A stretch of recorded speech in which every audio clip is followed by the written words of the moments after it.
From the looks of it, it seems like a lot of people are going back to normal. A lot of huge gatherings, people doing sporting events and parties and so forth, it seems like. Are things fully back to normal? It was kind of interesting reading, I guess, this one first, where it talked about the border restrictions, where apparently it's still closed in terms of someone from the US just coming to Canada for leisure, travel. It has to be for work purposes, but this one was kind of interesting when you think about it. It says, border restrictions to begin easing slowly for fully vaccinated Canadian travelers Monday. After nearly 16 months of rigid travel restrictions, Canada is finally starting to loosen the rules, but only for a specific few. Effective Monday, fully vaccinated Canadians and permanent residents, those who have had a full course of a COVID-19 vaccine approved for use in Canada, will be used to skip the 14-day quarantine. That was kind of the odd thing as I was thinking about it, because according to this, if you're fully vaccinated with one that's approved to be used in Canada, then you can just go back and forth, no restrictions. But they still have that dispute, I believe, with the US, where Americans, they can't actually come across unless it's for essential work. And aren't all the vaccines, or most of them anyways, the ones that they're recommending from the US? So that doesn't actually make sense to using an American approved vaccine, but you're stopping them, I guess, from coming over afterwards. I would think by default that would translate to, if you trust the product enough locally in that sense for all your local residents, then theoretically it should be the same for everyone else as well. Apparently they will be using some kind of, I guess, certification process, because it says vaccine certification begins. The ArriveCan portal can be accessed either via the Apple or Android app or online via the federal government's website at canada.ca. Travelers are required to use the latest version of the app, which will be updated when the regulations change. So I guess they will be doing stuff like this in terms of tracking people, I guess you could say. Makes me wonder if that's going to generate a lot of, I guess, controversy and all that. And this was really interesting. Apparently a building in Miami just collapsed, and you would be wondering, hey, what happened? There were so many people that were injured, died, and they're still trying to recover the bodies. And because of that, some people, they want to actually use their drone to document the situation to see if they can find evidence of what happened. But to my understanding, there is some kind of, I guess, maybe a no-fly zone, like some kind of restriction there. And people are actually going to court saying they want the rights to be able to fly their drone and document the situation. So this one here says, Miami building collapse.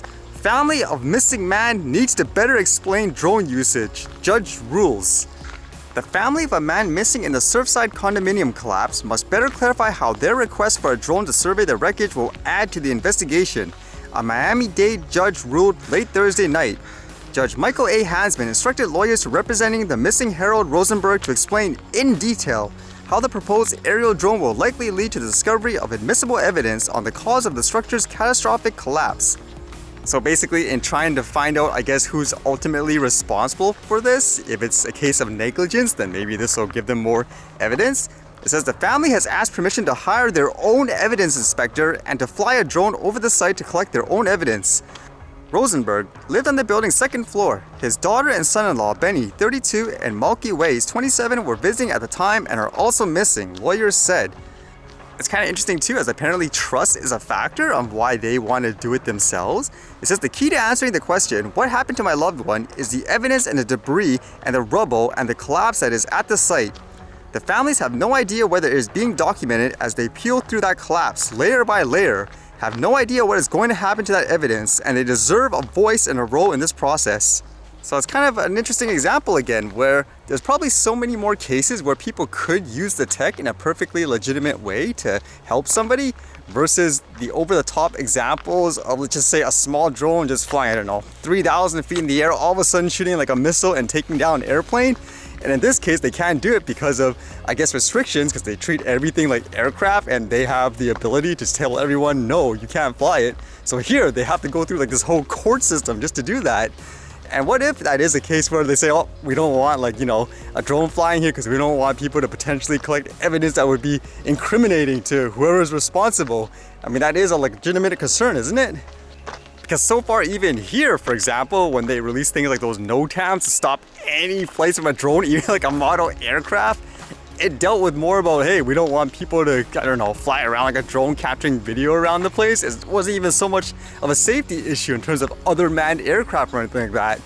So you have to really think in terms of whether or not that's appropriate. And the last thing I quickly read, which dealt with a disaster, I didn't even know if this was real. Apparently there was like a pipeline or something that blew up in the ocean around Mexico, and look at that. Does that even look real? It looks like something from a science fiction movie.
Alright, see you guys later.